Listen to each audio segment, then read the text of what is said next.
രാഹുൽ ഈശ്വറിലേക്ക്. രാഹുൽ ഒരല്പം ക്ഷമിക്കണം, എന്നോട് ഞാൻ ലേറ്റ് ആയി എത്തിയതുകൊണ്ട്. രാഹുൽ, വിഷയം ഇതൊരു ധാർമ്മികതയുടെ വിഷയം മാത്രമാണോ? ഇതൊരു നിയമപരമായ വിഷയമല്ലേ? ഗോഡ്സെയെ പ്രകീർത്തിച്ചതിന് കേസെടുക്കുകയും കുറ്റപത്രം സമർപ്പിക്കുകയും ചെയ്ത NITയുടെ പ്രൊഫസർക്ക് സ്ഥാനക്കയറ്റം കൊടുക്കുന്നത് അത് നിയമപരമായിട്ട് തന്നെ അതിലൊരു ലംഘനമുണ്ടെന്ന് തോന്നുന്നതിൽ കാര്യമില്ലേ? കേരള പോലീസിന് ഇതിനകത്ത് വീഴ്ച സംഭവിച്ചിട്ടുണ്ടോ?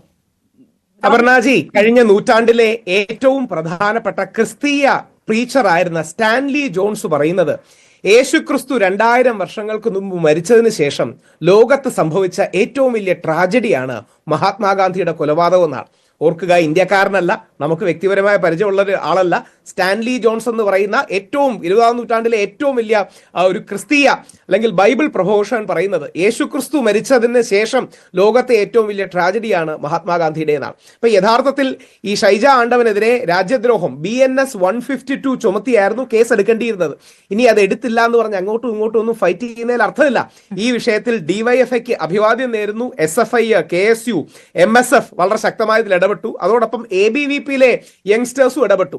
ABVP കുട്ടികൾ ഗോഡ്സെയുടെ ചിത്രം കത്തിച്ചുകൊണ്ട് ഗോഡ്സെ രാജ്യദ്രോഹിയാണെന്ന് എടുത്തു പറഞ്ഞുകൊണ്ട് അവിടെ ഒരു പരിപാടി നടത്തുകയും ചെയ്തു. ഈ വിഷയത്തിലെങ്കിലും നമുക്ക് സമവായം കണ്ടെത്തിക്കൂടെ?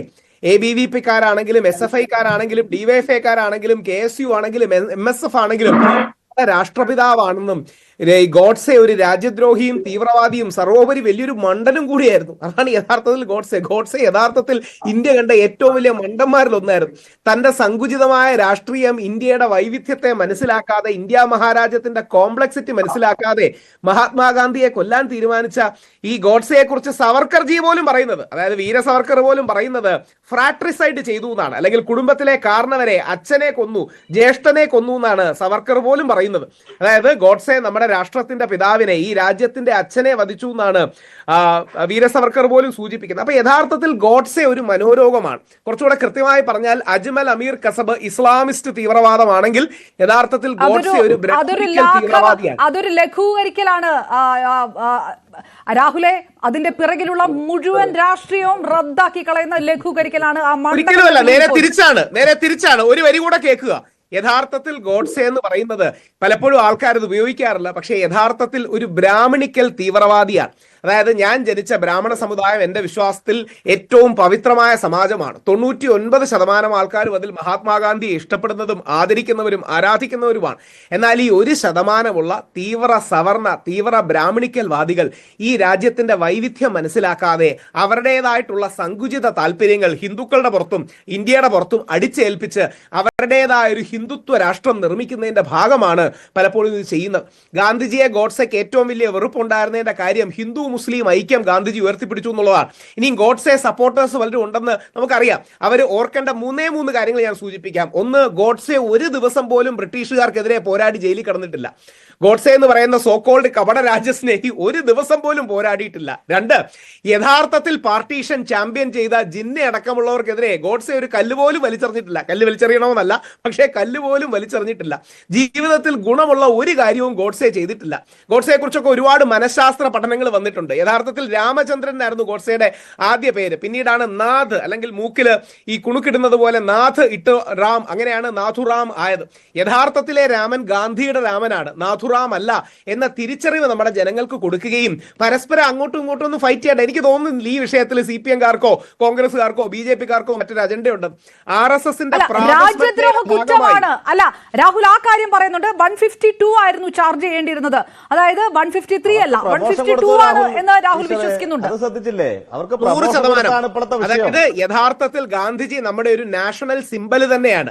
നമ്മുടെ ഭരണഘടനയുടെ ആദ്യ കൈയെഴുത്തു പ്രതിയിൽ സുഭാഷ് ചന്ദ്രബോസ് സല്യൂട്ട് ചെയ്തുകൊണ്ട് രാഷ്ട്രപിതാവെ ഞങ്ങൾക്ക് അനുഗ്രഹം നൽകണമെന്ന് പറയുന്നതിന്റെ കോപ്പി ഇന്ത്യൻ ഭരണഘടനയിൽ തന്നെയുണ്ട്.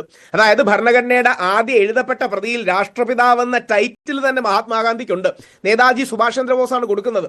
എല്ലാ വിഭാഗങ്ങളിൽപ്പെട്ട ജനങ്ങളും മോദിജി പലതവണ ഫാദർ ഓഫ് ദി നേഷൻ എന്ന പ്രയോഗം തന്നെ ഉപയോഗിച്ച് കൊച്ചു ബാപ്പു എന്ന് അദ്ദേഹം ട്വീറ്റും മറ്റും ചെയ്തിട്ടുണ്ട്. അപ്പം നമ്മൾ രാഷ്ട്രപിതാവായി കാണുന്ന ആ വ്യക്തിയുടെ മഹത്വം മനസ്സിലാക്കാതെയും അദ്ദേഹത്തിനെ കൊന്ന ആളെ പ്രകീർത്തിച്ചതിനും തീർച്ചയായും രാജ്യദ്രോഹ കേസ് തന്നെയാണ് ഇടേണ്ടത്. പക്ഷേ അതോടൊപ്പം ഈ മിസ്ഗൈഡഡ് ആയി പോയവരെ അവരുടെ തെറ്റ് പറഞ്ഞ് മനസ്സിലാക്കി കൂടെ കൊണ്ടുവരണം. ഒരു വരി കൂടെ പറഞ്ഞ് അവസാനിപ്പിക്കാം. പ്രൊഫസറെയോ മിസ്ഗൈഡഡ് ആയി പോയവരെ മനസ്സിലാക്കി പറയണേ, അത് മിസ്ഗൈഡഡ് ആണെന്ന് പറയാൻ ഒരു കാരണം കൂടെ ഉണ്ട്. അല്ലല്ല, എനിക്ക് അവരോട് യാതൊരു സിമ്പതിയില്ല. അങ്ങനെയല്ല, അതാണ് ഗാന്ധിയൻ സമീപനം. യഥാർത്ഥത്തിൽ ഗോഡ്സെയുടെ വധശിക്ഷ റദ്ദാക്കണമെന്ന് റിക്വസ്റ്റ് ചെയ്തുകൊണ്ട് ഗാന്ധിയൻ സമീപനത്തിൽ നിൽക്കുന്ന ഒരാളല്ലോ രാഹുലെ. അവർ ഒരു വരി കൂടി പറഞ്ഞ് അവസാനിപ്പിക്കും. ഒറ്റ വരിയെ ഞാൻ എടുക്കൂ. ഗോഡ്സെ 1944 മഹാത്മാഗാന്ധിയെ കൊല്ലാൻ ശ്രമിക്കുന്നുണ്ട്. ഗോഡ്സെ കത്തിയുമായി നടന്നെടുക്കുമ്പോൾ എല്ലാവരും ഗോഡ്സെയെ പിടിച്ചു മാറ്റുകയാണ്. മഹാത്മാഗാന്ധി ഗോഡ്സെയോട് അങ്ങോട്ട് അഭ്യർത്ഥിക്കുന്നത്, നീ എന്റെ കൂടെ 8 ദിവസം സേവാഗ്രാം ആശ്രമത്തിൽ വന്ന് താമസിക്കുക, നിനക്ക് എന്നോട് എന്തെങ്കിലും അഭിപ്രായ വ്യത്യാസം ഉണ്ടെങ്കിൽ നമുക്ക് പറഞ്ഞു തീർക്കാമെന്നാണ്. ഗാന്ധിജിയുടെ കൊലപാതകത്തിന് ശേഷവും ഗോഡ്സെക്ക് വധശിക്ഷ കൊടുക്കരുതെന്ന് ഗാന്ധിജിയുടെ മക്കൾ ആവശ്യപ്പെടുന്നുണ്ട്. സർദാർ പട്ടേലും ശ്രീ നെഹ്റുജിയും അത് കേട്ടില്ല, അത് മറ്റൊരു വിഷയം. അവിടെയും മരണത്തിൽ പോലും ഗാന്ധിജിയാണ് ജയിക്കുന്നത്. രാഹുൽ, ആ ഗാന്ധിയൻ സമീപനം സ്വീകരിച്ചുകൊണ്ടാണ് NITയും അതിന് മുകളിലുള്ളവരും ക്ഷമിച്ച് ഈ NIT പ്രൊഫസറെ ഡീനാക്കിയത്. അതായത് മിസ്ഗൈഡ് പോയവരെ അങ്ങനെയാണ് രാഹുൽ കണക്കാക്കുന്നത്. അങ്ങനെയൊന്നും ആരും പറഞ്ഞില്ല. പകരം ഞാൻ ഗുജറാത്തിൽ പഠിച്ചിരുന്ന സമയത്ത് അവിടെ ഇതുപോലെ ഒരു ഗോഡ്സെ ഗ്രൂപ്പുകളുണ്ട്. ഞാൻ സ്ഥിരം അവരുടെ കൂടെ പോവായിരുന്നു. ഞാൻ അവരെ പറഞ്ഞു തിരുത്തുമായിരുന്നു. ഗോഡ്സെ ഒരു മണ്ടനും തീവ്രവാദിയും യൂസ്ലെസ്സുമാണ്. ഗാന്ധിജിയാണ് ഇന്ത്യക്ക് വേണ്ടി എന്തെങ്കിലും ചെയ്തിട്ടുള്ള വ്യക്തി.